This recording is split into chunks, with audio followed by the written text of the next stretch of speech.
Well, good afternoon and welcome to Live Impact News right here on 13 News Now, the app. We come to you at 1:01 p.m. on this Wednesday afternoon. It is May 20th. We are making our way through yet another week. We have kind of our final extremely hot day of the week before we move into a slightly bumpier, though still altogether pleasant forecast into Memorial Day weekend. But we'll have Hunter Forston here to talk plenty more about that coming up in the near future. In the meantime, however, we start the show with, of course, our big story of the week that we've been following extremely closely, and that is the Richneck Elementary School criminal trial happening in Newport News.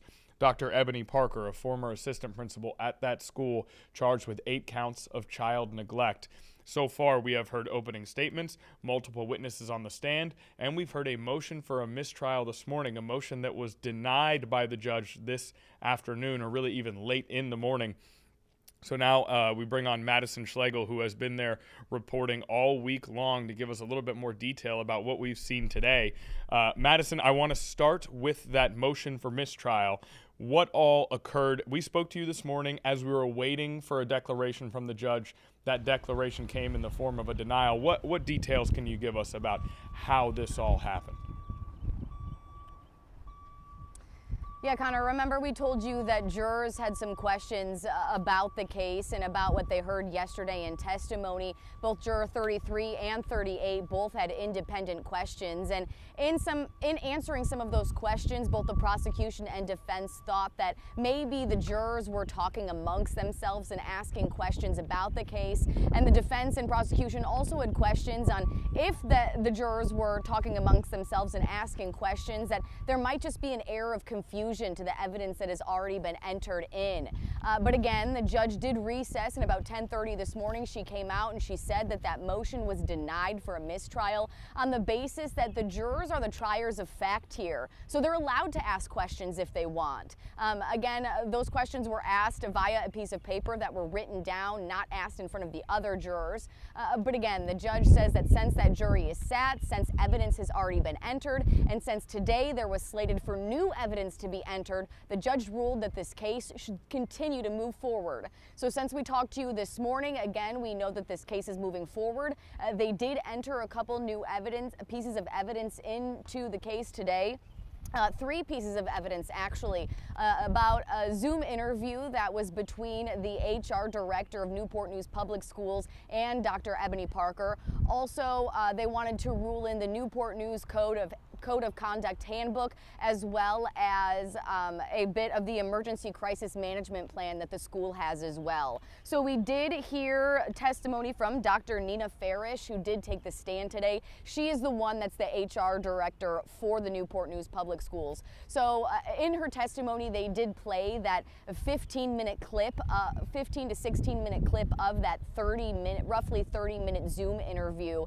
We saw that play out in the court. It was also on our live stream. We'll bring more to you through our 4, 5, and 6 o'clock this evening. But basically what was discussed was Dr. Farish asking Ebony Parker questions about why she acted the way she did on the day of the shooting, including as to why Dr. Ebony Parker didn't leave her office on that day. Now, we learned that there was obviously state testing that was going on at the time and standardized testing that was keeping Ebony Parker from leaving her office. She said that when those kinds of things are happening at the school, she's mandated for security reasons to stand by those tests and tickets that go along with them. So that was the reasoning that she gave in that interview for the reason that she didn't leave the room.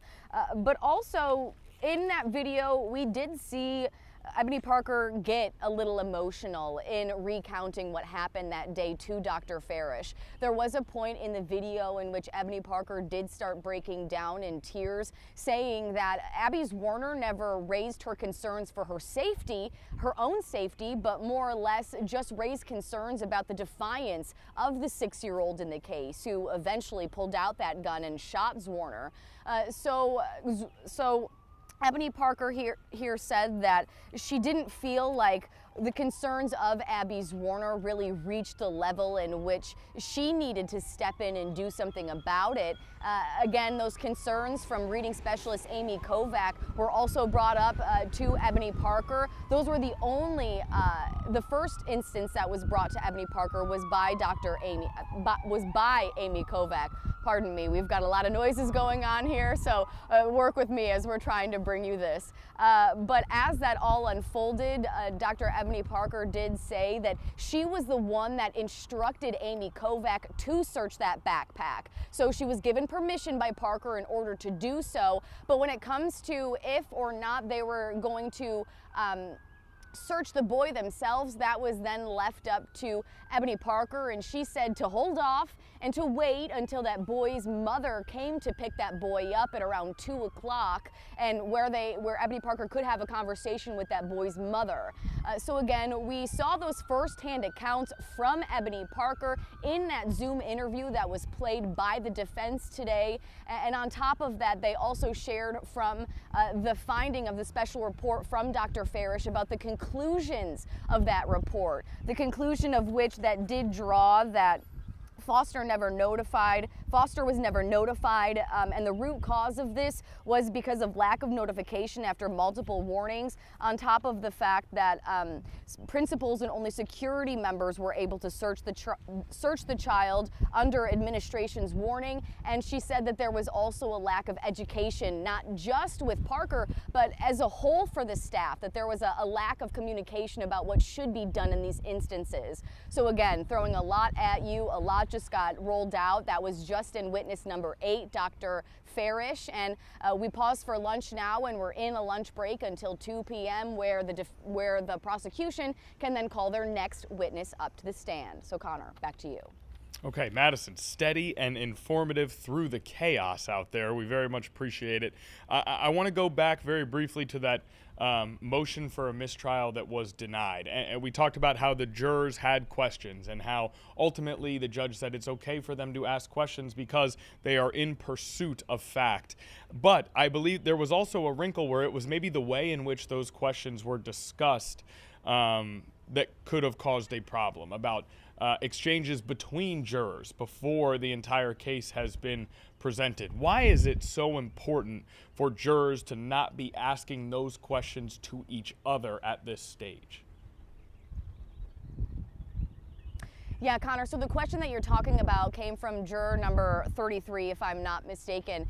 That question was, hey, is the jury able to get some clarification about what was and wasn't actually put on the record today? You remember the hearsay instances that we were talking about, which did bring a lot of back and forth between the prosecution and the defense as to what was actually admissible and able to be allowed in the case here. So back in the jury room, that juror did ask the sheriff if they could get some clarification on what was and wasn't put on the record, and then that juror then turned to the room and posed that, and some other people said, yeah, it would be good to have clarity. Yes, that would be good. That juror told the judge this morning that about 3 or 4 people acknowledged his sentiment and said that that would be good. So that was the root problem that they were trying to get down to this morning before jury was actually brought in so that the case could continue. But the reason why that's so important is because right now, not all of the evidence has been put out on the table. When the judge was making this decision to deny that mistrial, that was because in the motions that were heard just moments before, there were 3 pieces of evidence that still needed to be submitted into the case in order for the jury to hear it. So in order to mistrial this case, well, there's more evidence still on the table left to be seen. Well, there's also questions that remain from the jury. The judge ultimately found that those conversations of asking about clarity, not context of the case, not specifics of the case, just asking for clarity, that in a state statute isn't enough to necessarily ruin the case as a whole. So the judge had made the executive decision that whatever conversation was had there with the jury in that instance wasn't enough to taint all of them so that they had maybe preconceived notions when they came into trial today. So again, the judge says that whatever conversation was had between the jury wasn't impactful enough to ruin the case, and this case will still continue forward. Part of the reason that there was so much confusion and such a need for clarity is because, as we talked about yesterday, there were objections made on account of hearsay, and it happened multiple times yesterday between the two legal teams. And Connor, teams. I hate to interrupt you here. I don't know if you are speaking with me right now. We're having a little technical difficulties right now where my IFB system, in which I'm able to hear you for, is kind of rebooting and reloading. So again, we're going to keep our eyes on what's happening here. We're going to find another way to call into you guys to get you more information. I've just got a beeping in my ear, so I can't hear you. So again, we're going to keep our eyes on this case. We're on recess until 2 p.m. today, and we'll stay in touch with you about the latest that does develop in the next couple minutes. Okay, so there you have it from Madison Schlegel. She's having some technical difficulties out there, which is completely understandable and no problem at all. We will message her privately to say thank you so much and that she is clear to go about her work. We got a lot of information there as it was already. And, you know, quite frankly, this trial is ongoing now. We're in a recess for the time being, but after recess, after lunch, there will be a continuation of witnesses going to the stand, witness testimony happening. So even as we have headline after headline sort of filter in here, there is a future to come in this trial, and we know that Madison will cover all of that in depth and bring us everything we need to know. For now, this morning, of course, the HR director, Dr. Nina Farish, testifying today, the Zoom video the Zoom conference that she had with Dr. Ebony Parker playing in the courtroom. We got to listen in on a little bit of that during our morning stream, and the motion for a mistrial denied. So all of these things proceeding ahead as usual, and we will now have more coverage of this trial once they get back from lunch. Now, for us here, we are going to take a break on Live Impact News, and we have a 30-minute delay on that trial. So for us, our live look into the courtroom is ongoing while our delay catches up to Madison Schlegel on the ground in Newport News. So we're going to take a break, then we'll listen in on the courtroom, and then we'll move forward with really a lot of live events happening here today. Coming up next on Live Impact News.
All right, back here on Live Impact News. We want to make sure that this isn't too scattered in how we cover this trial. So we just spoke with Madison Schlegel, and she mentioned how the court has gone to lunch. And yet we are going to play you what we have sort of labeled a live look into the courtroom.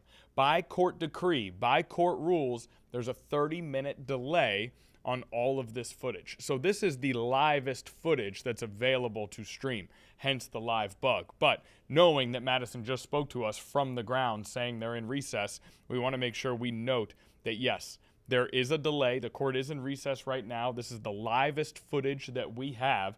And so we're going to listen in right now to the court proceedings in Newport News.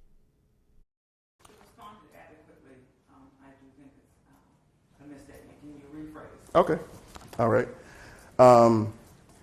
In your root cause section, you write, failure to follow a process and to appropriately detain a student and conduct a proper search once first notified that a student has a possible weapon. Does that apply to all of the people I just named? Ms. Zwerner, Ms. Kovac, Mr. Rawls, Ms. West, and Mr. Sims, and Dr. Parker? Yes. Okay.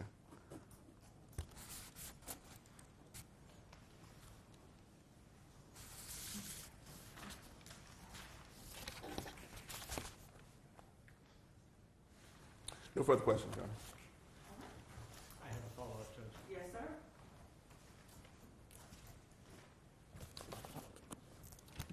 In the root cause analysis section, is there a phrase that cites the failure to search? Yes. And according to the Rights and Responsibilities Handbook, what does it say about who may conduct a search specifically?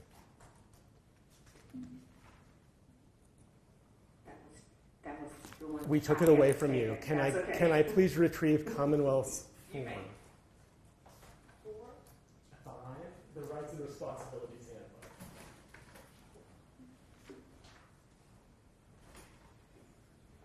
And I can give you a page cite.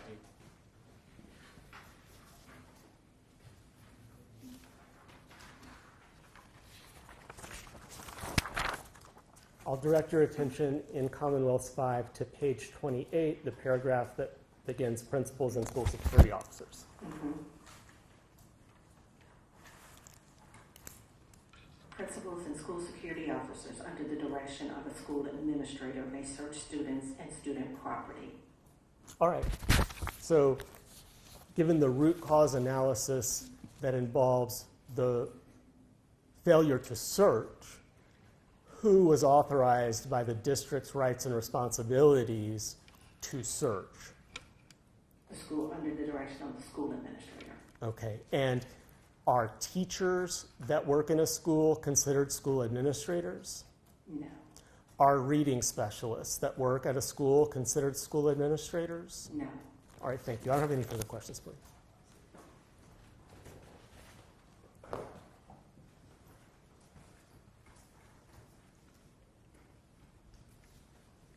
Okay, so this, so that paragraph, it starts out principals and school officers, and then it, comma, under the direction of a school administrator. Objection. I object to counsel reading whatever he's reading from. The witness should be the one reading from the exhibit that the witness has. Are you reading the same thing the witness has? Yes, ma'am. Okay, then go ahead. You may proceed. Overruled. All right, so I'll read it again. Principals and school security officers, comma, under the direction of a school administrator. So would you agree that when it says under the direction of a school administrator, it's referring to somebody other than a principal or security officer? The verbiage we use at the school district for administrator includes a principal and assistant principals. They are administrators. Okay, but as this is read, it seems to indicate that they need to have the direction of somebody above them. Do you not see that? Under the direction of a school administrator. Principals? Okay, so if I take out it says principals, I can take out and school officers. So principals, comma, under the direction of a school administrator. So that seems to indicate that there needs to be some authority above the principal. Do you disagree with that? Same, Mr. Jenkins, the same. Next question, Mr. Rogers. Okay, that's all I have, Your Honor. Okay, the status for this witness, may she be excused or does she need to remain sequestered? I ask that she remain constructively sequestered, but of course able to.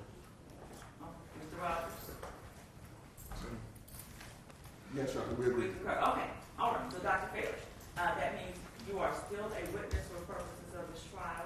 You cannot discuss the case or discuss your testimony until you receive information that the trial is over.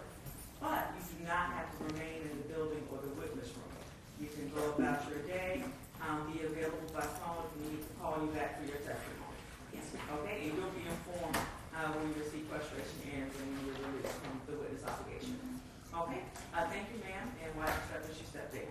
Thank you. All right, can we do another witness in about 10, or start with another witness about for 10 minutes or so?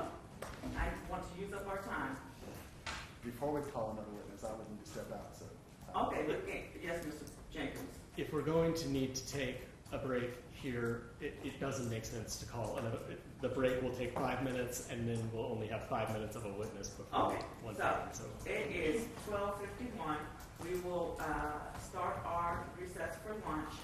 For the attorneys, are there any motions, objections that we need to take up before we resume evidence? Meaning, I'll tell the juries to report back at the jurors at one time, and I'll tell you all a different time if we need to work out issues. there's nothing from the Commonwealth.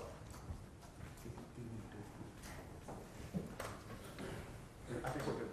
Okay, so I'm going to keep a tight schedule. Jurors report back at 2, attorneys report back at 2, and we'll get going. And there should be lunch back there. Again, jurors, your recess instructions. Do not discuss the case. Do not research the case. Do not allow anybody to discuss it with you. I will check it when we return. You are welcome to leave the building, where I think we have Subway for you today if you wish to partake, or of your own lunch. All right, Sheriff, you'll escort them to the jury room, and we are in recess. Thank you. We draw to the jury. And the media can come and turn on their audio. Okay, that transitioned rather quickly to the bars there. However, it is clear that the recess that Madison Schlegel mentioned to us has begun, and so court is not in session for the time being, and so we will move forward with our day as well. If we do get updates, maybe late in the 2 o'clock hour about court starting up once again, we'll head back out live to the courthouse. Now, let's do something here, Naya. I would like to do a quick overview of a live event that we are anticipating here, okay? We are told from our national feed that one of our live channels here that we're going to bring up for you shortly is in Miami, Florida, and it's the Department of Justice holding a reception honoring United States pilots killed in 1996 by Cuban jets. There you see the reception where there will be an honoring of these U.S. pilots. However, we are seeing some reporting from the Associated Press that clearly is related to this, and we're wondering if there will be major announcements at this particular reception revolving around the fact that the Justice Department is expected to announce a criminal case today against former Cuban President Raul Castro as the Trump administration escalates pressure on the socialist government, and this is according to 2 people familiar with the matter as told to the Associated Press. Federal prosecutors in Miami were preparing an indictment related to Castro's alleged role in the 1996 downing of 2 planes operated by the Miami-based exile group Brothers to the Rescue. Raul Castro is now 94 years old and was Cuba's defense minister at the time before eventually becoming the Cuban president. The expected charges include murder and destruction of an airplane, one of the people familiar with the matter said, and Acting Attorney General Todd Blanche and another top Justice Department official were expected to be in Miami today for a ceremony to honor those killed in the shoot-down. So will there be some sort of further information given at this reception? If it goes live here, if it begins while we're on air, we will listen in and try to find that information. Now, obviously, we're in a situation where all of this is working within the context of what happened in Venezuela months ago when Nicolas Maduro was captured and apprehended, the acting president of Venezuela, captured and apprehended by the United States Armed Forces and brought back to the United States to eventually be tried. He currently is in jail in the United States. His wife was apprehended and brought with him as well. So under the guise of that having happened, along with a number of different boats that were purported by the Trump administration to be trafficking narcotics, being Hunter Force gave a real look when I got that pronunciation wrong there. We are going to get to weather here very shortly. Narcotics being transported across the Caribbean have been targeted by the United States Armed Forces once again, and at times shot at and taken down. So all of this happening in the context of the announcement that we expect today. We do not know where things will go following this announcement, but again, we do know that in the past we have seen this current administration apprehend leaders of South American nations due to purported crimes. So we await any live coverage that we may get of that event. And what you see on your screen now is actually a live look at Havana, Cuba, as we speak. So awaiting that information, awaiting those updates. We're going to take a commercial break. When we get back, we'll have Hunter Forst here to do weather. I just mentioned how he's been hanging out with us, being very patient while we get through all of our other major updates. We'll be with Hunter in just a second while monitoring the situation in Cuba. We'll be right back.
All right, welcome back to Live Impact News. We were going to go to Hunter Forst, but this press conference is starting up.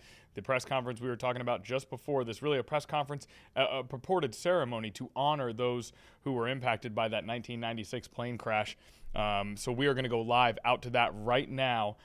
We see Todd Blanche is on the stage, the acting attorney general, so we wonder if there will be news about potential indictments to come against the former Cuban president, Raul Castro. Let's go live out there right now to Miami, Florida, and take a listen. Became more than a processing center. It became a symbol that freedom was still possible, a symbol that democracy, human dignity, and human rights matter.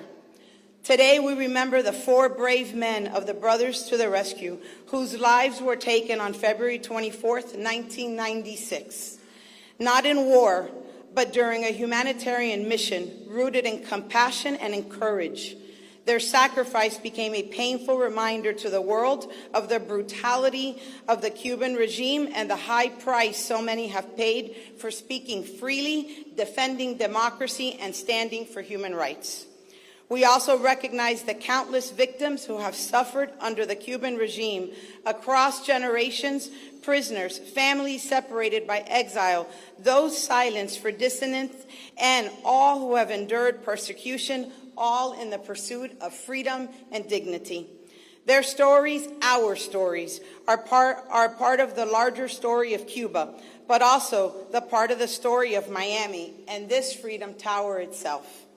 As we gather today, may we honor the memory of those not only with reflection, but with renewed commitment to truth, to justice, and to the preservation of the democratic values for future generations. Thank you for being here today for this important commemoration.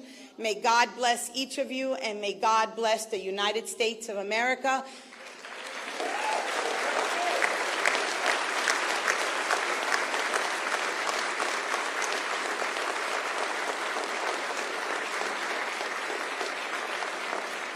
And to our brothers and sisters in Cuba, we hear you. Freedom will come. Cuba will be libre.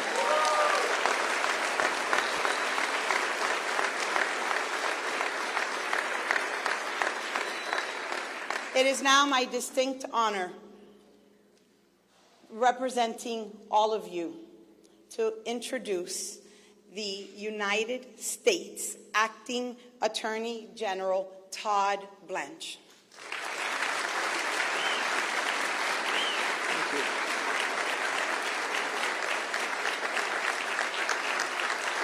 Thank you.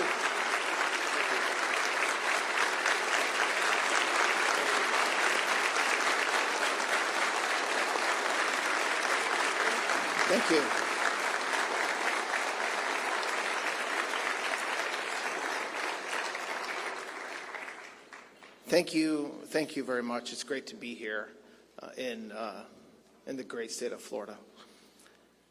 Today, we are announcing an indictment charging Raul Castro and several others with conspiracy to kill U.S. nationals.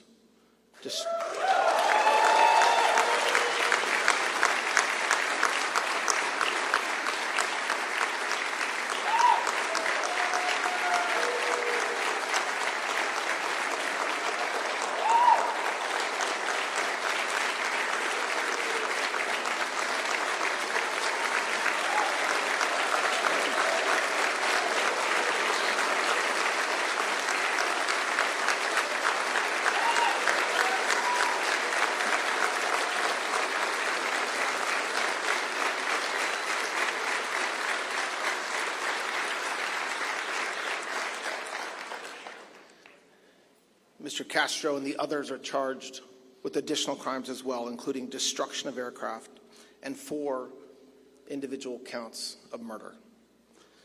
The indictment was returned by a grand jury sitting in this district in Miami on April 23rd, 2026, and was unsealed today. For nearly 30 years, the families of 4 murdered Americans have waited for justice. On February, this is a story all too familiar. On February 24th, 1996, 2 civilian aircraft operated by Brothers to the Rescue were shot down over international waters by military aircraft from Cuba. 4 men were killed: Carlos Costa, Armando Alejandro Jr., Mario de la Peña, and Pablo Morales. They were unarmed civilians and were flying humanitarian missions for the rescue and protection of people fleeing oppression across the Florida Straits. As alleged in the indictment, Raul Castro and 5 co-defendants participated in a conspiracy that ended with Cuban military aircraft firing missiles at those civilian planes and killing 4 Americans. Those are the allegations returned by a federal grand jury. My message today is clear. The United States and President Trump does not and will not forget its citizens.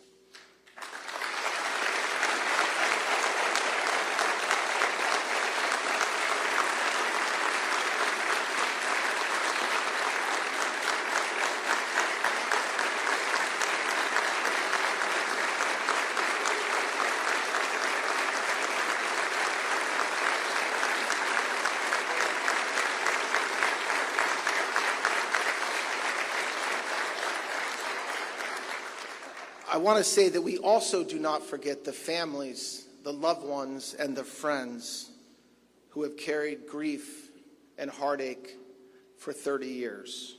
For the first time in nearly 70 years, senior leadership of the Cuban regime has been charged in this country, in the United States of America, for acts of violence resulting in the deaths of American citizens. Nations and their leaders cannot be permitted to target Americans, kill them, and not face accountability. President Trump is committed to restoring a very simple but important principle. If you kill Americans, we will pursue you, no matter who you are, no matter what title you hold, and in this case, no matter how much time has passed. I want to thank, and everybody in this room should thank, the FBI, the prosecutors, and the agents who worked on this matter. It includes the intelligence community and our federal and state law enforcement partners. They did the work here, so thank you.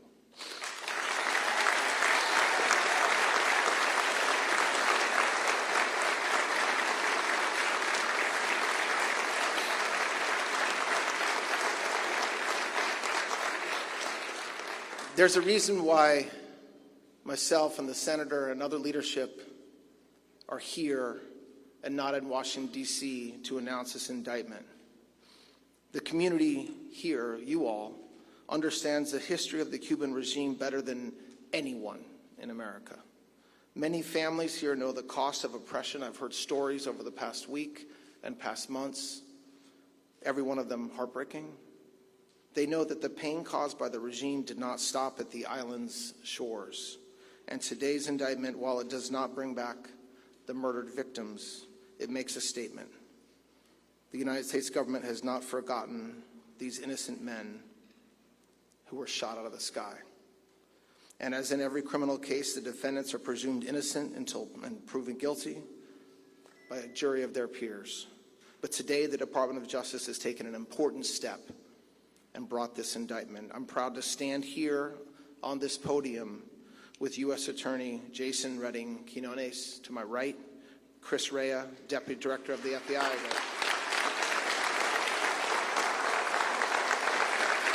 You're gonna get to clap. You're gonna get to clap for Jason in 20 seconds. Chris Rea, Deputy Director of the FBI, and James Utheimer, the Attorney General of this great state.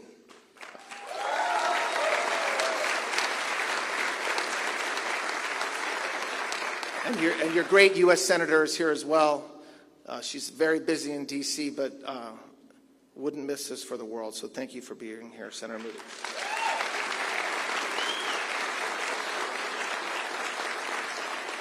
So I want to thank Jason for his leadership down here in Florida. He's doing a great job beyond today, and I'd also ask him to replace me at the podium to say a few words. So thank you, Jason, very much.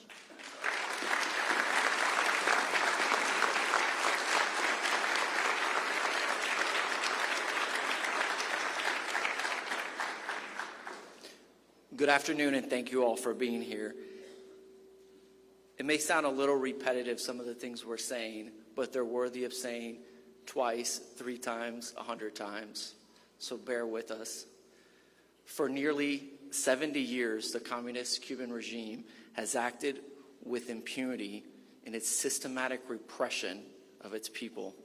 And for the last 30 years, this regime's senior leadership has gone unchallenged for its murder of 4 Americans.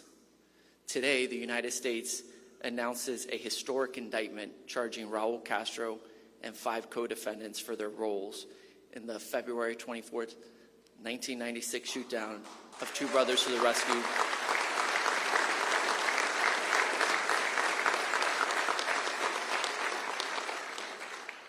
A Miami grand jury has charged these defendants with conspiracy to kill U.S. nationals, destruction of aircraft, and 4 counts of murder.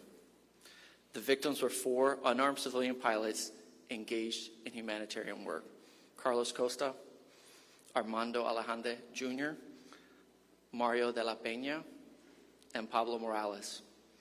They were not combatants, they were not armed, and they posed no threat.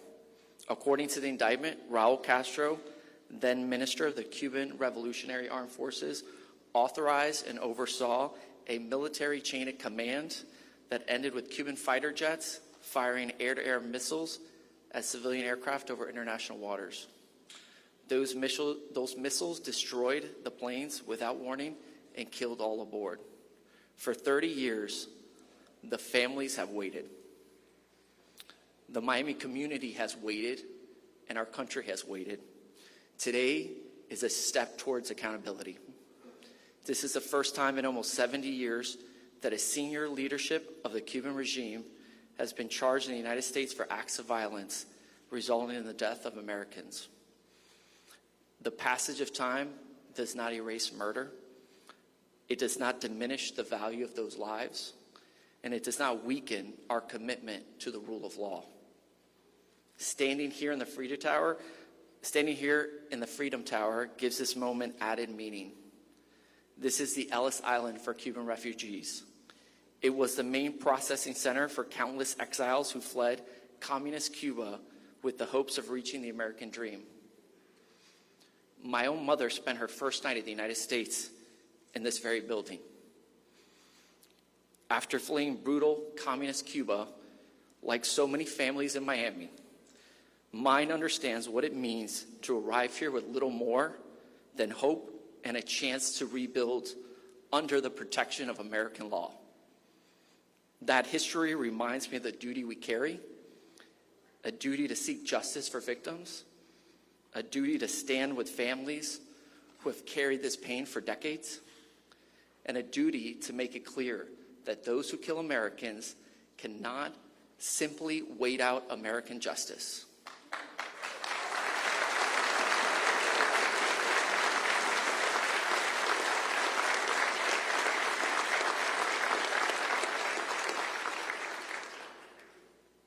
Today's date, May 20th, also carries deep meaning for the Cuban people. It is their 4th of July. It marks Cuba's independence from colonial Spain. It reminds us that the pursuit of freedom, dignity, and accountability spans generations and still lives alive and well in the heart of the Cuban community. Today's indictment is one part of that long effort. When I came into office in August of last year, I made reviving this case a priority. And I want to thank the team that made it happen. My first assistant, U.S. Attorney Yara Lorenzo Kalukas.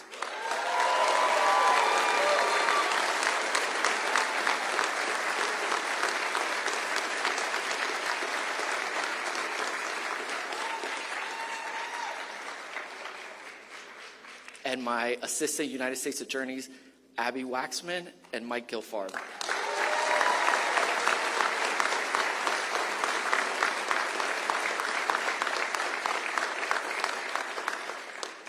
In conjunction with FBI Miami's Cuba Squad, which we're not going to name or show their faces,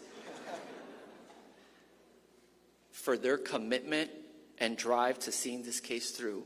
It's incredible work. I also want to thank Mr. Attorney General for his incredible support and steady leadership of the department. And before I conclude, I also want to acknowledge the assistance of Florida Attorney General's office. Attorney General James Upmeyer and his team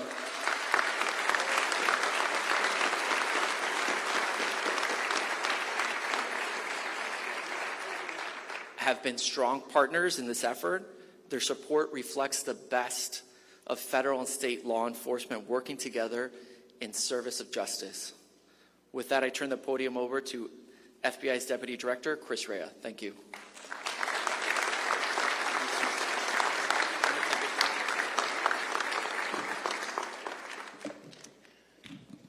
All right, good afternoon, everyone.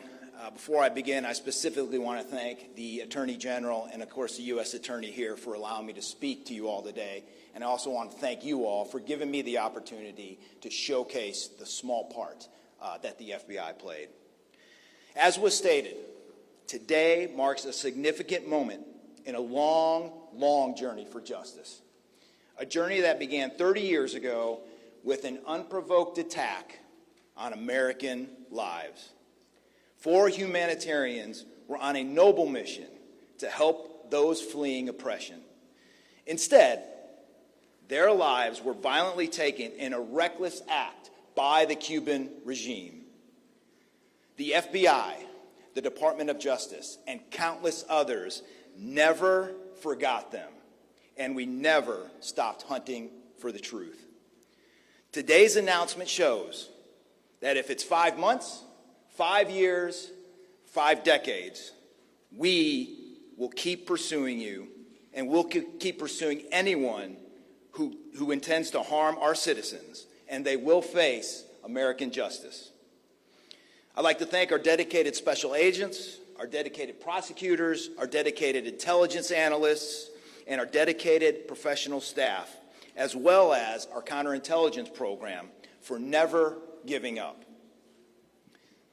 Enormous credit is due to the many teams across the 16 different FBI cases regarding this matter. The teams who have worked to hold members of the Cuban government's WASP network accountable.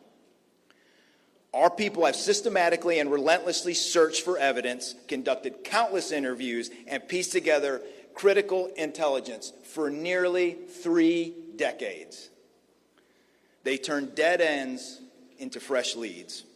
And over the years, that hard work has paid off with convictions of multiple operatives for activities related to that vicious shoot-down. The charges we announced today are only the latest milestone on that road to justice, a road paved with persistence, partnership, and extreme resolve. To anyone who spies on our country or harms our citizens, know this: the FBI, the Department of Justice, has a long memory. We will come after you, and we will find you.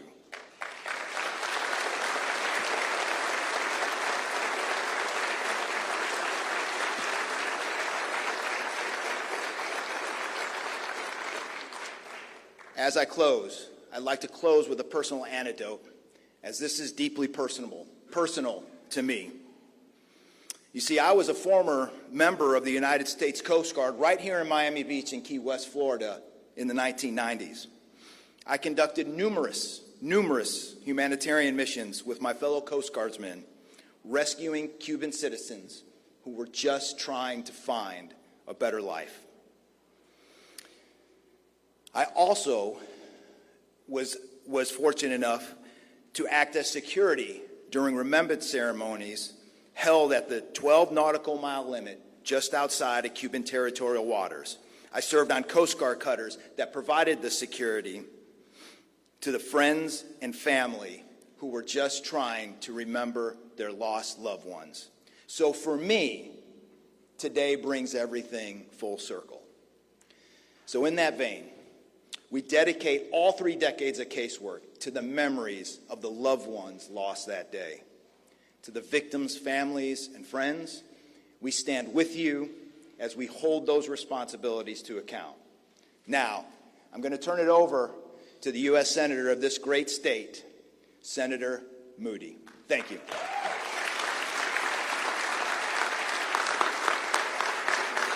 What a day. What a day.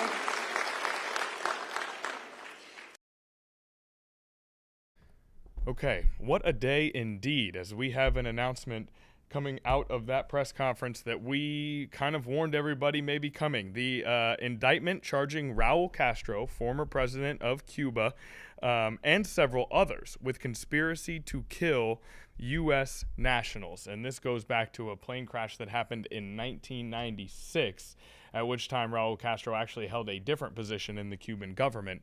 But this also speaks to a broader context of, one, tensions that have existed between the Trump administration and Cuba for really since we got into 2026 here, basically, and 2, some of the other actions that have been taken in South America by the United States government during this second term of the Trump administration. So all of that is necessary context, and it's context that we hope to add later in the stream But we have such a busy day here. We have a special guest joining us very shortly. We want to take a commercial break, and then we'll have an interview here over Zoom on a very, very unique and interesting topic. And then we can move forward with, we've got live events on basically every screen here. So we've got a lot to cover. We want to add context to the press conference that we just heard. And we have the Newport News trial, which will be starting up again any minute. So let's take a commercial break. We'll reset, and then we'll move forward, and we'll try to get this all covered here on Live Impact News.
Okay, welcome back to Live Impact News, where what a day so far. It has been big local news, big national news, and of course geopolitical news coming across our desk. It seems like it's been just a rapid procession of updates and headlines.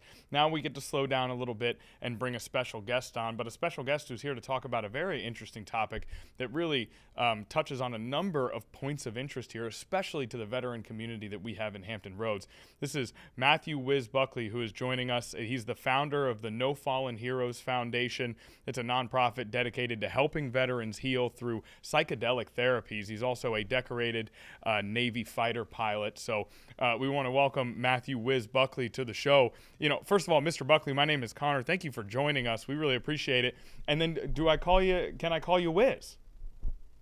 Absolutely. I'm Matthew to my mom and my wife when I'm in trouble. I'm Wiz to everybody else. And you're certainly not in trouble on the program here, so we'll go with Wiz, and we appreciate you joining us. Now, I'm going to give some background on what we're going to be discussing today, and then we'll kind of jump into the interview. This is, you know, kind of the impetus for this interview is the fact that President Donald Trump has directed his administration to speed up reviews of certain psychedelic drugs, including ibogaine, which recently has been embraced by combat veterans and lawmakers despite having serious safety risks. Now, ibogaine and other psychedelics remain banned under the federal government's most restrictive category for illegal high-risk drugs, but the administration is taking steps to ease restrictions and spur research on using the drugs for medical purposes, including conditions like severe depression. So we want to make sure that we do include that disclaimer at the top of this interview, is that what we are talking about does, in the current time right now, remain an illegal drug in the federal government's most restrictive category. It's just out of responsibility to our viewers. We want to make sure that we include that, but we also want to jump into some of the research that you and your foundation have been doing, Wiz. And, let's start here, I guess, is first and foremost, can we start with you? How did you become invested in the topic that we're talking about today, in psychedelic therapies? Well, Connor, thanks for having me. Sadly, it started in pain and trauma and addiction and loss. It started in childhood for me. I was sexually abused as a child. I lost my sister Monica when she was 19 years old to a drunk driver, which just, I had a pretty tough childhood. And what do a lot of folks do when they have a tough childhood? They go in the military. I flew the F-18 Hornet for 15 years, and in 15 years of flying fighters, I lost 16 buddies. And along the way, I've lost 4 F-18 brothers to suicide. And flying fighter jets is extremely physically demanding, pulling G's, fighting the jet on the edge of consciousness. And then as a naval aviator, I've had hundreds of car crashes. Imagine sitting in your driveway and a crane lifting you up to the second story and then dropping you. That's the equivalent force of carrier landing. So beat up my body, beat up my mind, beat up my soul. I had a very short airline career. The morning of September 11th was my first and last day at work at American Airlines. And I went to Wall Street. And going from a fighter squadron where you trust the young men and women in that organization with your life, or they're not part of it for too long, to a Wall Street firm where I couldn't trust somebody to watch my wallet for 5 minutes when I went to the restroom. It was pretty tough. Drugs, alcohol, and being separate from my bride, my kids, and my God and my mission. So about 5 years ago, I said I have to do something about veteran suicide. After my 4th F-18 brother checked out, he had a beautiful bride and 5 kids. I was at a loss. I was blown away that 22 veterans were checking out every day by their own hand. That's a mass shooting. That is a mass shooting every day, not once a year. Could you imagine, God forbid, if 22 kids were being shot every day, not once a year in schools? This country would flip out. So I started a nonprofit, but how do you keep a veteran from killing themselves? I stood in front of a whiteboard and just threw ideas up there, help them write a resume, pay the rent, buy a suit. I was clueless. And then a buddy of mine said, hey, there's a group of Navy SEAL veterans and Special Forces veterans that go down to Mexico and they do psychedelic assisted therapy. And there's a really cool group going in a couple weeks. Would you want to go? And I said, man, go to Mexico and do drugs with Navy SEALs. It sounds like a great weekend. Connor, I had no idea what I was getting into, and I'll give you the cliff notes. It saved and changed my life. It wasn't fun. It wasn't recreational. I've done some challenging things in my life. This was one of the most challenging. I was down for 14 hours. I couldn't move. If you've ever seen the movie Lone Survivor or read the book with Marcus Luttrell, Navy SEAL, I went with Marcus. I went with JT, Jared Taylor from Black Rifle Coffee, another Navy SEAL veteran, and an NFL veteran player who was suffering from horrific head trauma. And Connor, this was a life-changing experience. So I got home and I said, this is how we're going to end veteran suicide. It destroyed alcohol in my life. I appreciate the disclaimer you gave, Connor, but the 60s called, and they want most of that back. The definition of a Schedule I drug in this country is no therapeutic use and a high risk of addiction. I just defined alcohol and cigarettes, and they're 100% legal. The ibogaine that I sat with is anti-addictive. If I smelled alcohol up to a year after this treatment, it made me dry heave. I got physically sick when I smelled alcohol. And it was the most therapeutic thing I've ever done in my life. I reconnected with my sister who had passed away, with my God who I had lost contact with. So it was the most therapeutic thing in my life, and it was anti-addictive. So our government likes to label things sometimes the exact opposite of what they are. And I was in the Oval Office with the president last month, and he recognizes that. Like, man, it's absolutely ridiculous that some of these compounds that are saving and changing lives are still Schedule I. And you alluded to some of the potential issues. Ibogaine can cause some sort of arrhythmia, lengthen the beat between your heartbeat, lengthen. But we pre-screen for that. You can give a magnesium drip. Stanford did a study with a bunch of Navy SEALs on ibogaine, and they mitigated all those potential heart issues. So I think, Connor, in the history of ibogaine being used in the West, I think there's approximately 30 deaths, but just about every one of those deaths was due to underlying conditions, heroin addict or heart issues that weren't uncovered. 3,000 people die every year from aspirin. So a lot more people die every year in this country from aspirin than they do ibogaine in 30 years. So I appreciate the disclaimer, but we can mitigate a lot of those things. Yeah. First of all, your personal journey, your personal story is unbelievable. Of course, we want to say we're so sorry for your own struggle and those that you've lost along the way. And we really appreciate the fact that you are turning all of that into a fight for something good.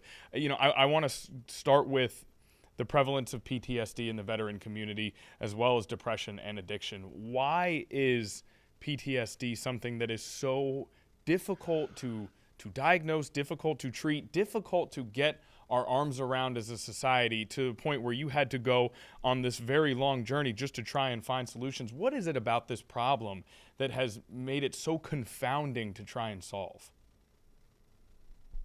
It's a great question, Connor, and a couple things. We in the veteran community are asking all our fellow Americans to drop the D. It's not a disorder, it's an injury. We actually say PTSI. So there's a couple things wrapped in that, Connor. One is that there's different types of that PTS, right? You can have a traumatic brain injury. You can have moral injury. I have a couple of fellow aviator brothers and sisters who have a lot of trauma from moral injury, dropping some bombs on some people or having to do some things. So we have determined and studied and stuff like that a lot of that PTS or that trauma can be treated. And it's not with, to actually use the word drugs. Ibogaine, 5-MeO-DMT, psilocybin, I do not use the word drugs when it comes to them. These are medicines. Marcus Luttrell, he'll tell you, he was on 15 drugs from the VA. 5 for breakfast, 5 for lunch, 5 for dinner. He hasn't taken a single drug since that treatment 5 years ago. This was our 5-year anniversary, May 20th. 5 years ago to this day, as a matter of fact, Connor, we sat in ceremony. So these compounds that God put on this planet for us to heal, they're not made in a lab with a guy in a lab coat and a beaker focused on profit. These come, from Earth, from Mother Earth, and they can get to the root of the issue. Trauma is usually an event-driven something. Right? We've helped many veterans, female and male, who have experienced MST, military sexual trauma. These are men and women who never got shot at in anger by the enemy, but you expect your enemy to shoot at you and try and hurt you. You don't expect a squadron mate. So we've helped folks with trauma who have never even seen combat, but they've suffered other things. So these compounds, these medicines, as I call them, go in and they do some heavy, deep cleaning. As the president said in the Oval Office, I think he looked at RFK or the FDA commissioner and said, hey, how effective are SSRIs, the stuff we're kind of using? And they shrugged and said single digits. The Stanford Ibogaine study, you can Google it, I think it was 80 to 85 of the Navy SEALs that had this treatment were clinically cured, healed. I mean, almost never do you hear the word healed or cured whenever we're talking about drugs, big pharma drugs. But when it comes to some of these compounds that we get from Mother Earth, we're using the H word, which is healed. And Connor, it's interesting because these compounds have been used for millennia. And we in the West like to act like, with our ego that we just discovered these. Hey, we just discovered Ibogaine. We're late to this party. Cultures around this planet have used them successfully for a long time. So, and the president said that. He said, hey, I get we got to, test and look into this stuff. But he looked over his shoulder at Marcus Luttrell. We got back from Mexico, Connor, and his brother, Morgan Luttrell, also a Navy SEAL, combat veteran, looked at him and said, man, you look different. You look, 100 pounds lighter. What you do? So Morgan Luttrell went and did the same thing, and his exact quote is, I got hit by a bus driven by God. And after that, he ran for Congress, and he's currently Congressman Luttrell. He's one of our biggest supporters. But President Trump looked over his shoulder and said, fellas, this worked for you, right? And they're like, yeah. The guy who shot bin Laden, Rob O'Neill, was in the Oval Office with us as well. All of those guys over the president's left shoulder said, this saved and changed their life. And then he looked back at the folks in the lab coats and the FDA and said, what are we doing here? If the SSRIs are only working single-digit percentages and 80+% with these Navy SEALs or Special Forces veterans, what are we doing? So it was pretty incredible. It was a surreal moment. I was a part of history. Brian Hubbard, one of the Ibogaine heavies behind the president, right next to Joe Rogan, said, Mr. President, thank you for ending the war on psychedelics in this country. And it was awful. Richard Nixon started the war on drugs because the counterculture was using these compounds to love and be anti-war. And they said, oh, okay, well, now that's a felony. And here's your rifle. Go kill people on the other side of the planet. So it's interesting that, the hippies and all those folks in the 60s, the anti-war folks, got destroyed in this, war on drugs against these compounds. And this time around, Connor, it's the veterans, the first responders, and their families who are leading the fight here. Yeah, very much so. I listening to the passion that you have for this topic really is incredible. Something I want to make a distinction about is when you lead a conversation as we have today with sort of that label of psychedelic. I think a lot of people, their minds are immediately going to go to sort of that pop culture representation of psychedelics when it comes to recreational drug use. Now, you've already made a distinction in describing your experience, but is there anything else you'd like to say around why this is not necessarily for you the same as that, the same as what we typically would consider to be psychedelic drug use?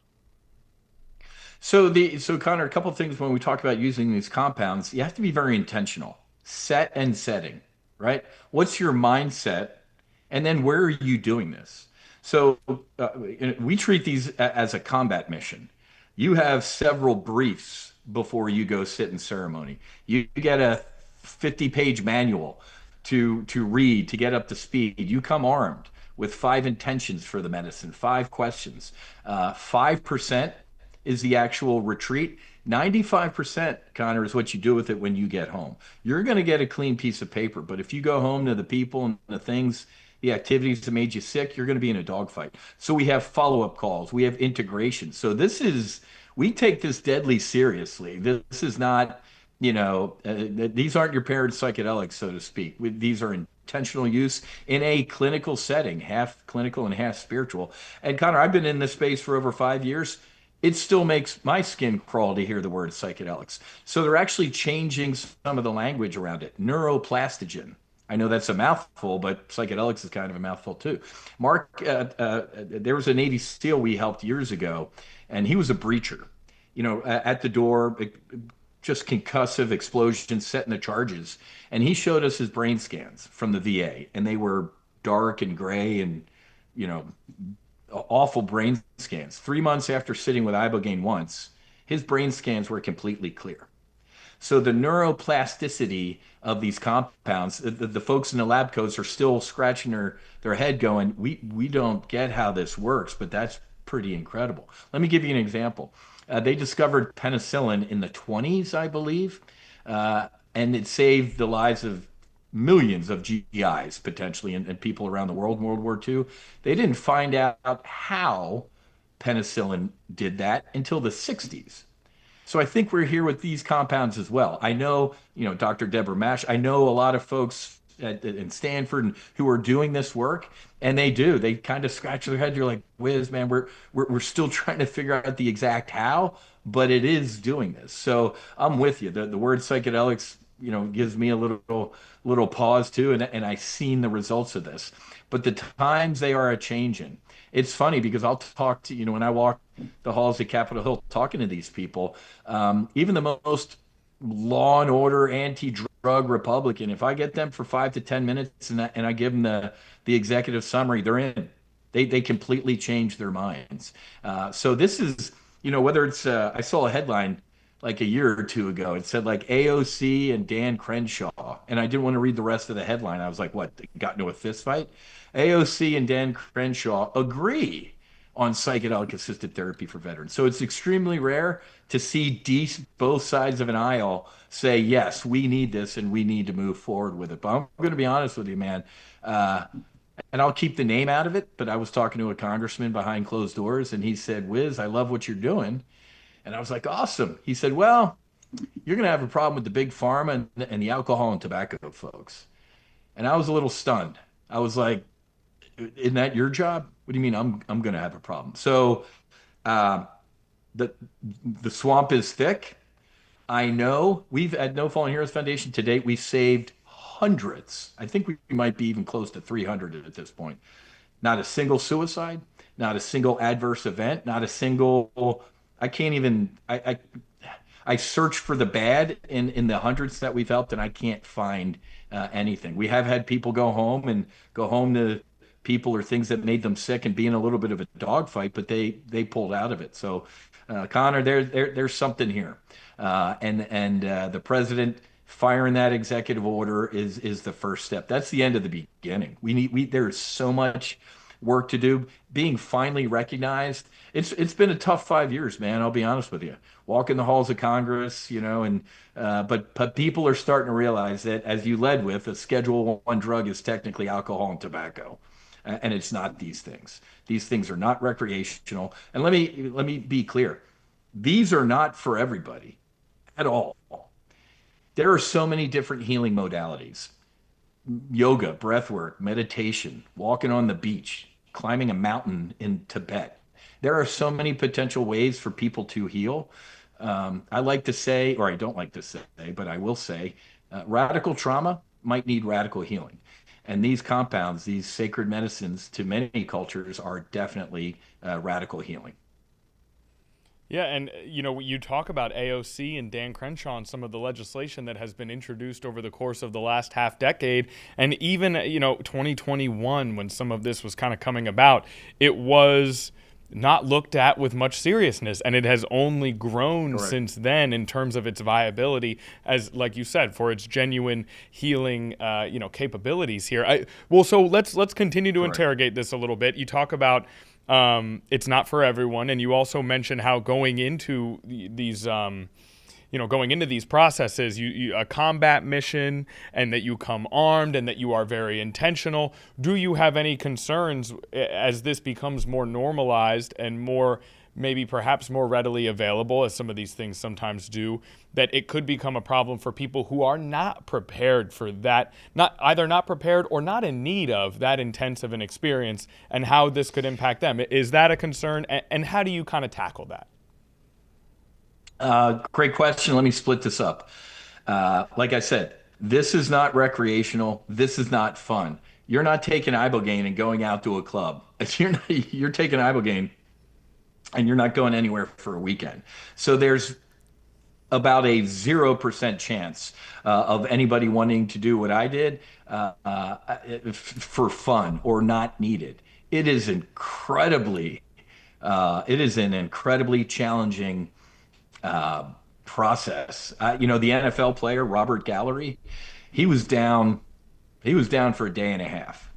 And I remember the doctors and our guides, we would kind of be looking upstairs, like they could tell we were worried. And they were like, he's getting exactly what he needed. And they don't know you have CTE until you die, and they cut your grape open. And he's like, Wiz, I know I had CTE, and he is a different human being. So there is a near zero chance that ibogaine specifically you're going to do recreationally, and it's near impossible to get. So ibogaine is a alkaloid that comes from the iboga shrub. It's root bark from Central West Africa, Gabon.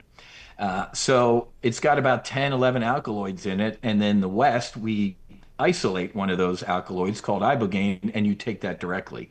That gives you the potential heart arrhythmia, because taking the ibogaine out of iboga, it's a nuke, and that's why you can have the heart issues.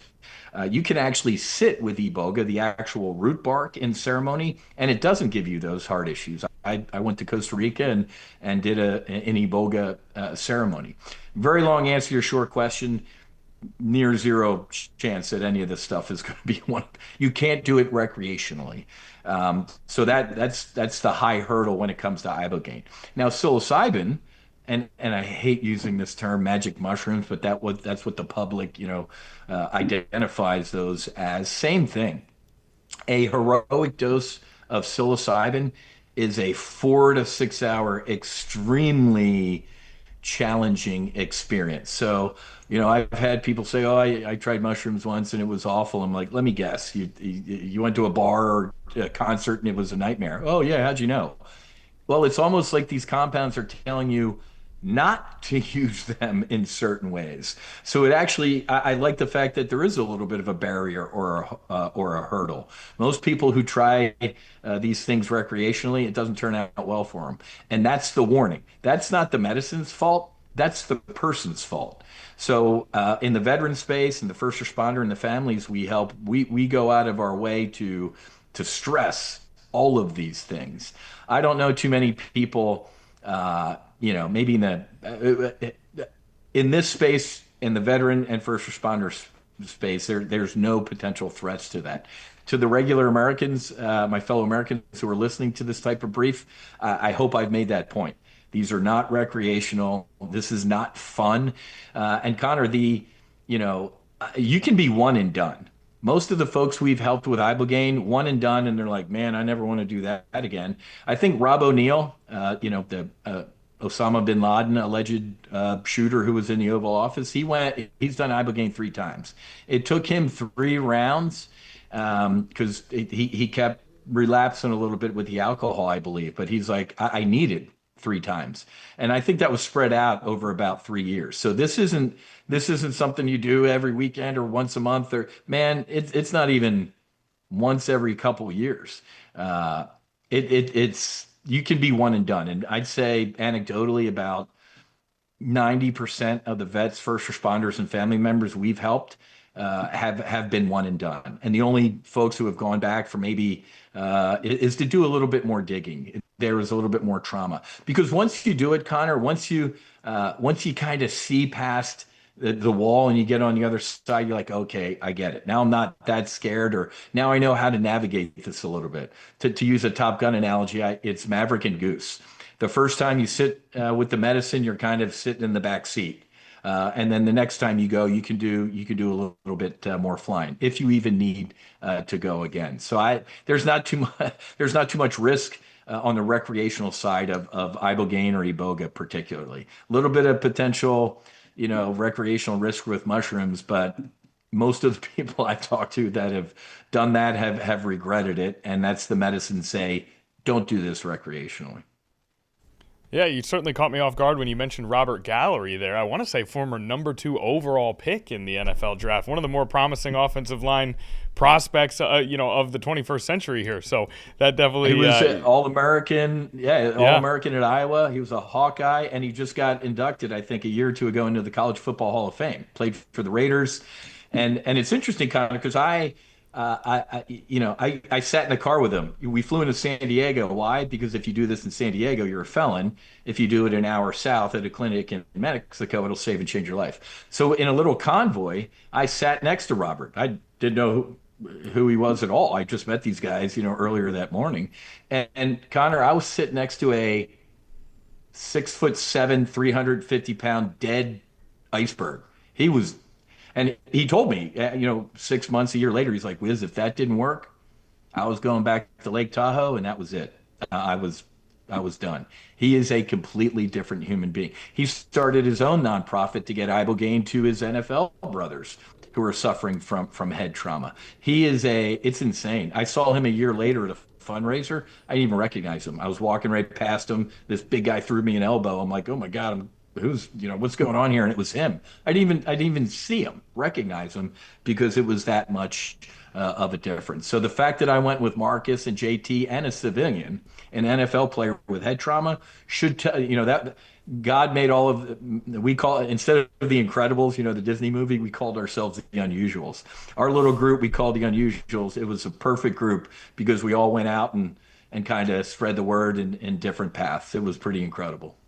Yeah, it's an amazing story. I feel like I could talk to you about this for, forever here, but I want to make sure, maybe we'll have you back on down the road as this continues to progress.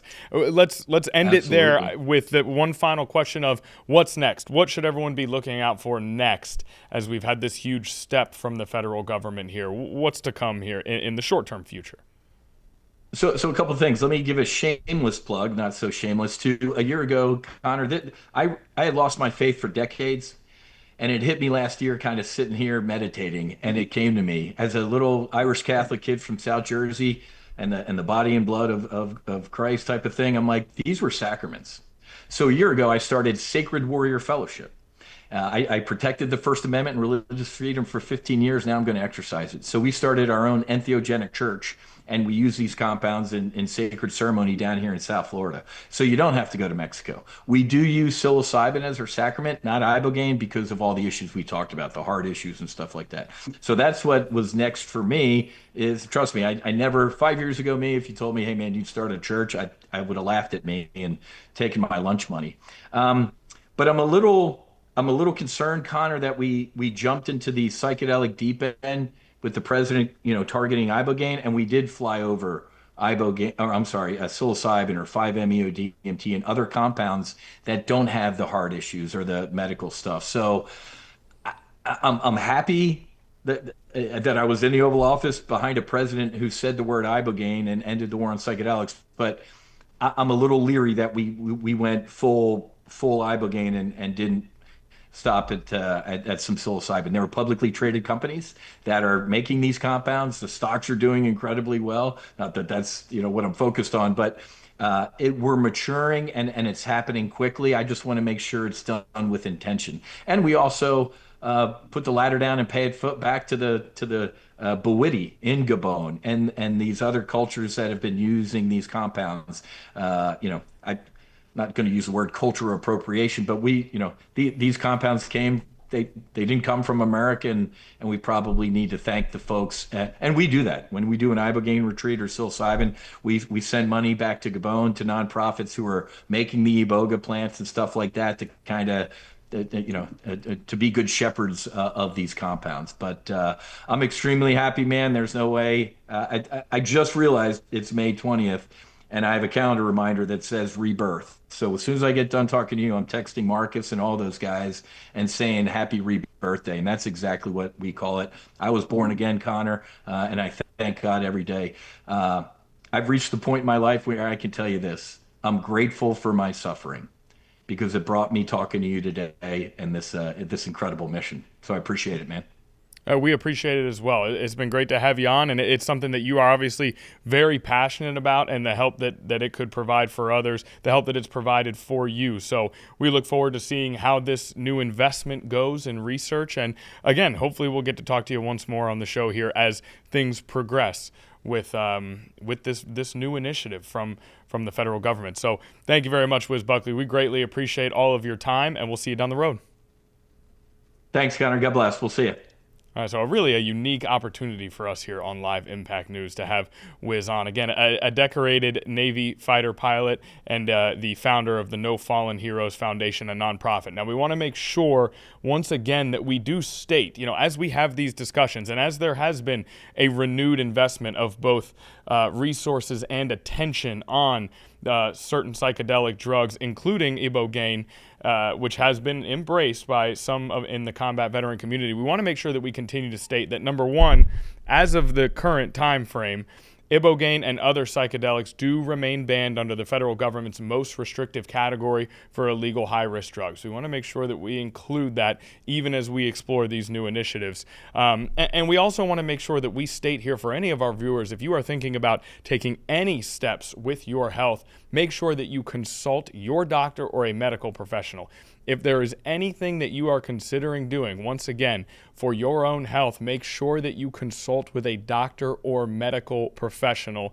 We are exploring major stories and breaking news and various headlines and new initiatives. But before you do anything, again, speak to a doctor, speak to a medical professional who you trust before you take any steps to do things involving your own health. And that does it for, again, a very unique opportunity to talk to someone who is clearly very passionate about a topic that is gaining more notoriety here as we go forward in the United States. Okay, as we go forward here on Live Impact News, we're going to take a commercial break. When we get back, there's a live event getting ready to start up in Washington, D.C., a press conference from lawmakers, but we've had quite a bit going on today. We'll review some of that as well. We'll be right back.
Okay, we're back here on Live Impact News. I know we've been talking about how much news we have to cover today, but our meteorologist, Hunter Forrest, has been remarkably patient today. Yep. He has hung around because he knew we might need him, despite the fact that we kept having breaking news and interviews and looks into courtrooms and updates from Madison Schlegel. Hunter Forrest has been here through it all, just waiting just in case we needed him for a forecast, and now we do. Let me restate. We always need you, Hunter Forrest, but now we do have time for a forecast.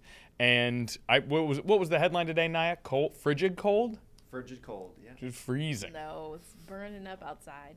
That's why we need people's producer, Naya Campbell, to remind us that it is not cold. Right. It is toasty. Look at the beach. Look at all the people on the beach. Yeah, I just sped you along. We're powering through, Naya. We're powering right through the singing, as lovely as it is. Look at this beach day. It's popping. We got people all in the water. We got setups down here. This is great.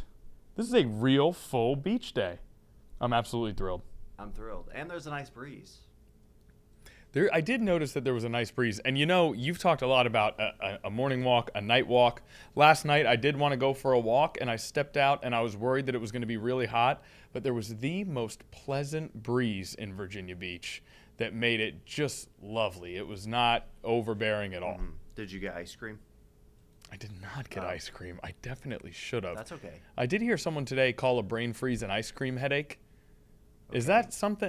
Is that what they call it in different spots? I hope not. No? Our in-studio audience also shaking their head no? No, strictly a brain freeze everywhere you go. Yeah, but those are rough. My brain freezes from ice cream can be brutal. Well, you got a lot of brain function going on up there, you know? It's genuinely one of the worst pains I feel. What are the strategies? It's not crazy. What is it? You can put your tongue on the top of the roof of your mouth or something like that? But it's I can't even function for 30 seconds. And people are thinking, whoa, man, these guys are already on a tangent, but this is relevant. This is relevant. Because it's so hot today, people are going to want frozen sweet treats. Right. Make sure you're careful. Ooh, that would be a good weather nugget. How to help brain freezes. I don't know if that's a weather nugget, perhaps. It's tangentially related. Because you're getting ice cream because it's hot. That might be our health minute, our health update. We'll let you have it. You got it, Hunter. You got it. Medical minute. Medical minute. Yes, thank you. But if you are, getting ice cream tonight, by 7 o'clock, it's still in the upper 80s. It's hot. Sunny, sunny, sunny all day, though. And then, womp womp, heading into the holiday weekend, change of pace here. Temperatures cooling off a bit, and rain chances going up. Some scattered showers tomorrow, a chance for a few showers Friday, and then heading into Saturday, Sunday, and Monday, Memorial Day weekend, some scattered showers pretty much every day. Now, it's not going to be a washout, but it's not going to be great weather, unfortunately, for Memorial Day weekend. But there will be pockets of fun Memorial Day activity opportunity, right? Sure. But it's not going to be head to the beach and it's going to be beautiful and sunny all day. You could still head to the beach, but it's going to be cloudier, some rain. But, you'll make the most of it.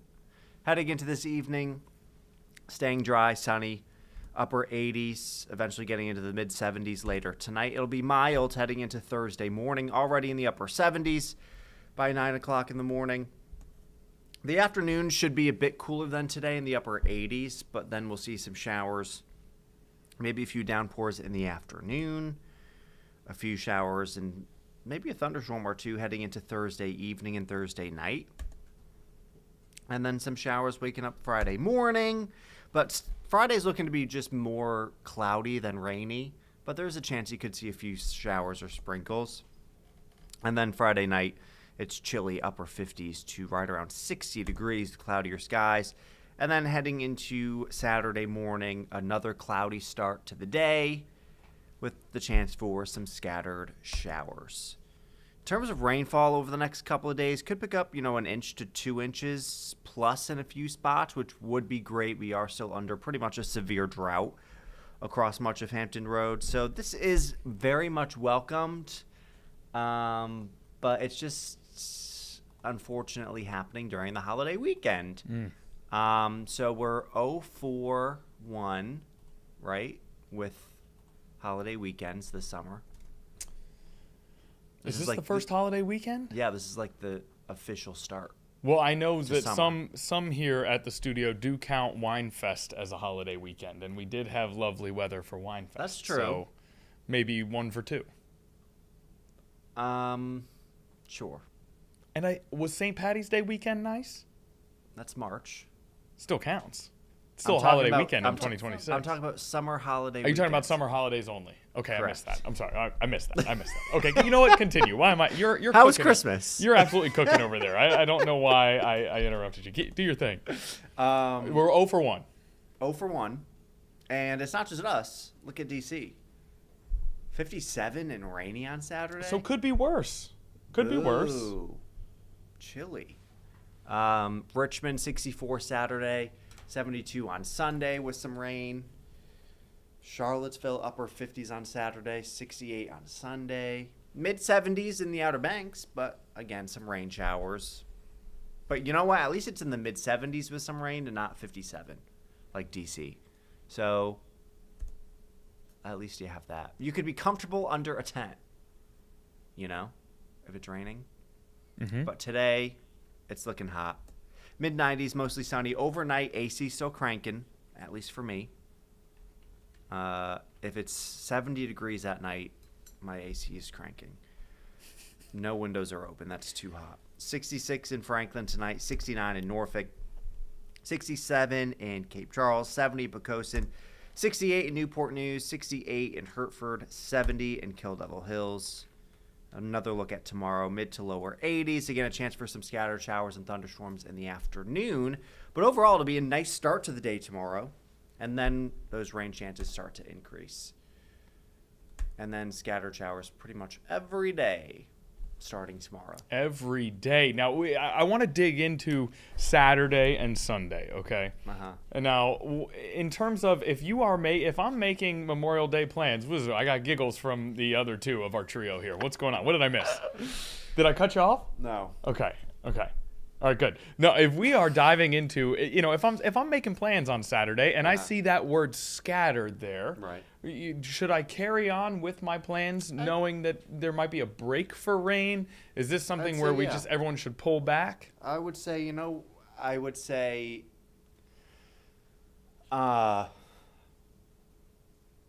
if you have an outdoor event and it's outdoors all day, you're going to run into some rain. But if you have like a tent up, you'll be fine. If you can head indoors for a little bit, like if you could do both. Yeah. I mean, if you want to head to the beach, head to the beach. Have a safety option. Know that, hey, it could start if we see some clouds rolling in. We run up, we pack up our stuff, we hop into a restaurant for a little bit. And if you're going to the ocean front and it starts to rain a little bit, yeah, like go to a restaurant. Hop into a restaurant, hop back into your hotel. Right. Lots of different options. Mm-hmm. Okay, so this won't be a consistent, unrelenting rain. You can still enjoy Memorial Day weekend. Right. Just be prepared for that moment where a small rainfall may come. Okay, anything else we need to know from Hunter Forst? Have a wonderful day. Okay, that's always an important piece of information from Hunter Forst. Hunter, we cannot nearly express our appreciation for you enough for sticking around and giving us that 2:30 p.m. forecast today. You are so welcome. Naya, anything for Hunter? Nothing for me. Thank you, Naya. She's the best, isn't she? She's the best. The People's Producer, Naya Campbell. You're the best. The People's Meteorologist, Hunter Forst. We will be right back here on Live Impact News, and we have a couple things going on, and it looks like that trial, the Richneck Elementary trial, has just started up again, so we will likely revisit that as well when we return.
Okay, the trial in Newport News has begun once again. So we are moving so rapidly here. We haven't gotten to take as many deep dives as we typically would. We had that news come out earlier from that press conference in Miami regarding the fact that there has been an indictment of the former Cuban president, Raul Castro. We want to add more context, but we do not want to miss any of this trial, the Richneck Elementary School criminal trial. So let's head back out to Newport News now, as that has just gone live on our feed.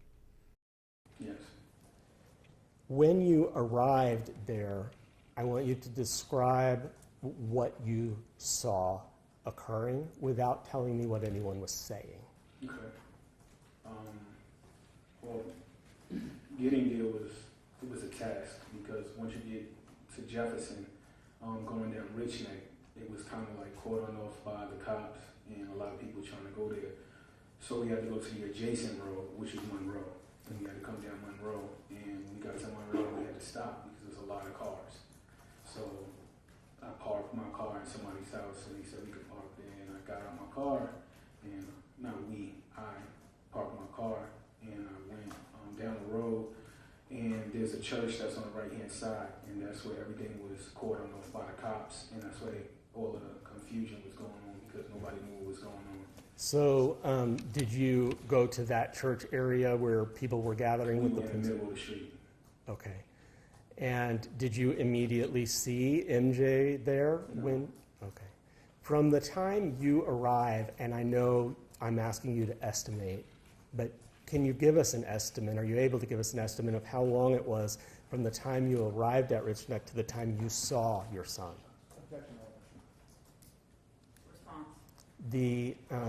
This is the connection, Judge, that we have been talking about in this case between the shooting and the ensuing trauma to the children, and that came from a delayed reunification, and that came from, as we will hear in a moment, that came from the continued chaos leading to these children in a panic and a state of trauma. Your Honor, I'm going to continue to object. Even his response to this is a narrative testimony in front of the jury. What's the nexus to why we're here? And I guess I'm missing that. If you can expand on that, if not, it's sustained. The nexus for why we're here. Let me look at the statute and read from the statute.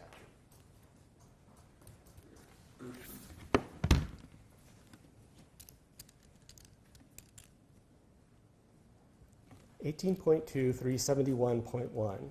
Any person responsible for the care of a child under 18 whose willful act or omission in that care was so gross, wanton, and culpable to show a reckless disregard for human life is guilty of a Class 6 felony.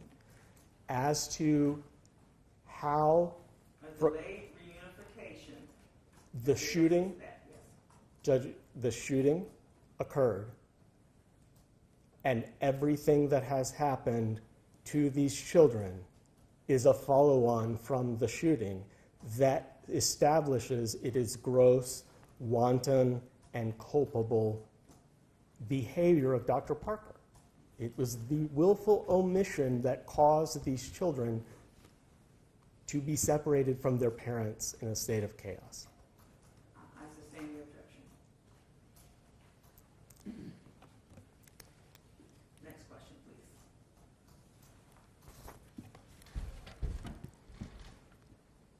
please. Mr. Garcia, after you were reunited with your son, describe his demeanor, how he looked to you. Objection again to relevance, Your Honor.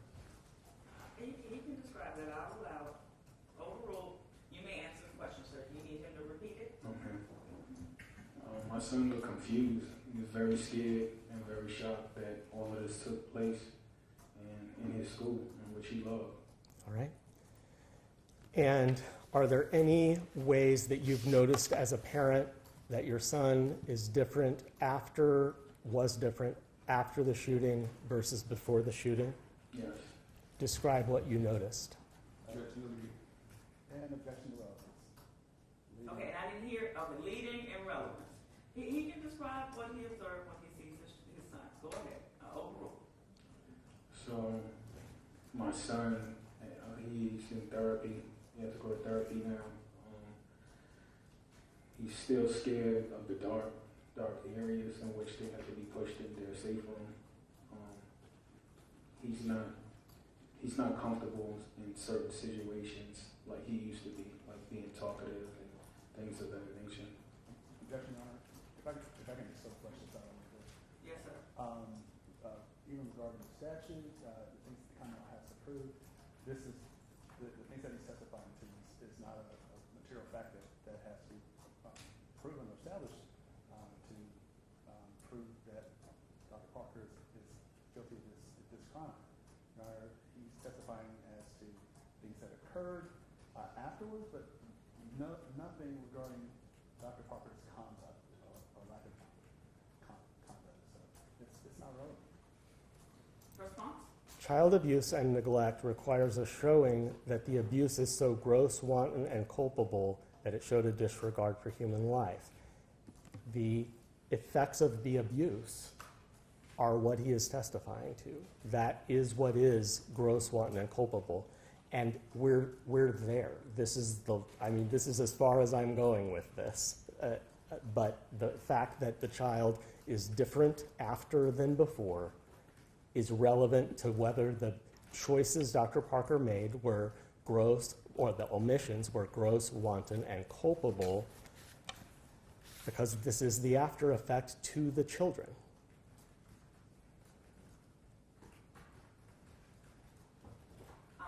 It can end here, but again, I'll let you finish, Mr. Rogers. But as to where we are now, I'm going to overrule defense objection. You can ask that one question. The gentleman may answer that question, but then we're going to stop. Yes, Mr. Rogers. Just for the record. Your Honor, I might agree with Mr. Jenkins that the Commonwealth had to prove some type of serious injury, but that's not what is charged. It's felony abuse and neglect, but it's not based on any injury. It's based on my conduct and not any impact on these children. Anything additional? Not from me, Judge. Okay. Do you need the attorney to repeat his question? Yes, please.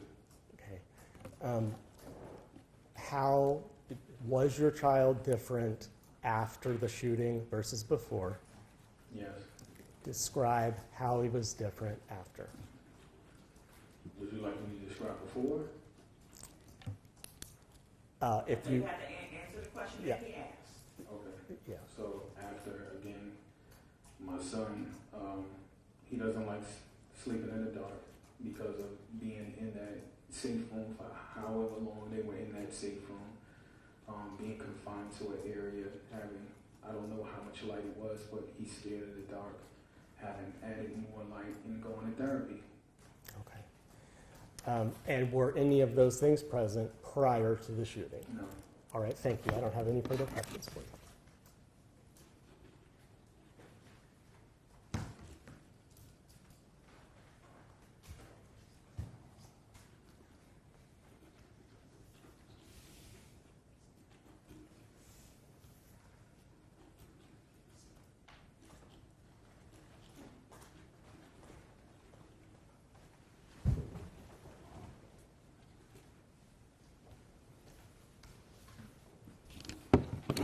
Good afternoon, Mr. Garcia. I just have a few questions. Are you familiar with any relationship that your son had with Dr. Parker? No. Okay. Your son was a second grade student at Richneck, correct? Correct. So he was not in Ms. Zwerner's classroom, correct? No. Okay.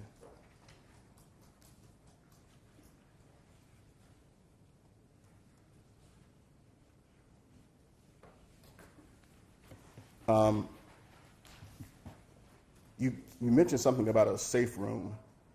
Isn't it true that your son was in the gym? No. Your son was not in the gym when you No. picked him up? No. Okay. Where was he? I don't know. Oh, you don't know? No, we were told About the police. Oh, well, I'm not asking you to tell me what somebody told you. Okay. So you don't know? No. Okay. You filed a civil lawsuit arising from the events on January 6, 2023, correct? Correct. Okay. And it's filed here in this courthouse, correct? Not sure. You're not sure? No, I don't. You But- have to talk to my attorney on that. I'm sorry? You have to talk to my attorney on that. Okay. You have named Dr. Parker as a defendant in your case, your civil case, correct? Correct. And you're seeking money damages from Dr. Parker, correct? I'm not going to talk about that on camera because it's streaming. Judge, I am going to make a limited objection here in that any civil suits relate to the children, and I think what he's requesting is that we not be on the air for this discussion and that cameras not continue recording while he discusses his child. And I support that request and ask the court to do that. Response? Well, Your Honor, he just asked a series of questions about the child on camera. I'm asking about a civil case, asking him whether he filed a civil case. It has nothing to do with the child himself. So the objection is overruled. Cross-examination, the questioner is allowed to examine the witness's interest in a case. And for the witness, we are not using names, we are using initials, as we previously did. So that is the protection to minors in this case. All right, you may proceed, Mr. T. Mr. Garcia, you are seeking money damages from Dr. Ebony Parker in that civil case, correct? Yes. And a criminal conviction of Dr. Parker would assist in your civil case against her, wouldn't it? I believe so. Okay. So you have a financial interest in the outcome of this criminal trial? Financial. What do you mean? Well, you just stated that you believe that a criminal conviction of Dr. Parker would assist you in your civil case where you're suing for money, correct? Yes. Okay. So you would agree you have a financial interest in the outcome of the criminal trial, correct? Possibly, yes. Okay.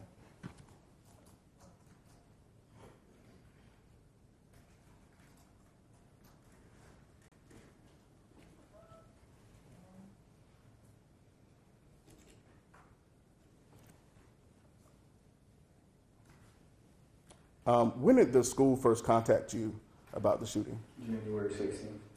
16th? Yes. Okay, so 10 days after the shooting occurred. Okay. And how did you get that notification? I was called by the city, the Newport News Public Schools, I forgot the name of the downtown director of people, but I know her name is, I know her name, but she called me at 6 o'clock on the 16th. Okay. And do you consider that failure to notify you for 10 days a failure? Absolutely. And do you believe that failure is on the part of Newport News Public Schools? I believe it's on the part of the school system as well as Newport News Public Schools. Thank you. No further questions. Any redirect? Yes, Your Honor.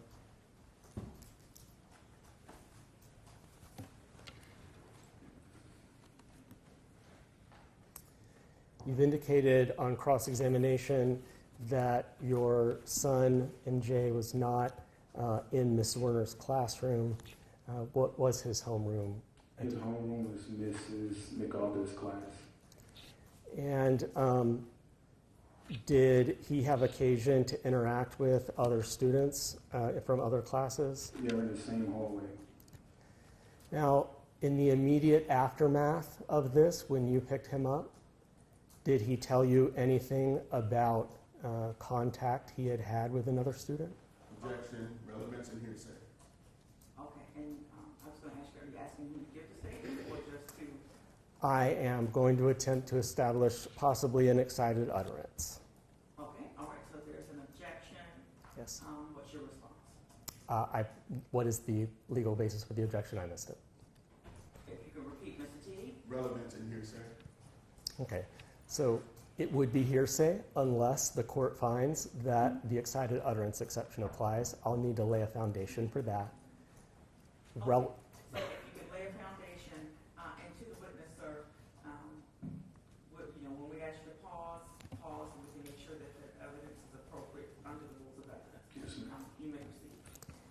In the immediate aftermath of the event, right when you see your son, does your son speak to you about the event? Yes. Does your son tell you about a child he interacted with that day? Yes. Okay. And do you know who, just a yes or no question, do you know who that child is? No. Okay. When your son is telling you this, can you describe for us, without saying what he said, can you describe his demeanor, how he appeared and how he was acting, and how he sounded? He was scared. All right, back here in Live Impact News as that trial continues on today. And Maddie Schlegel will have updates for us, 4 o'clock, 5 o'clock, 6 o'clock, 13 News Now, everything that happened in the courtroom today, the context around it, all coming in our programs that are up this afternoon. So please join if you want to know more about what we've seen, and we'll continue to cover it as the trial stretches into tomorrow. But for us here on Live Impact News today, we've run out of time. That's it for today. We greatly appreciate everyone spending their afternoon with us, and we hope to see you again tomorrow.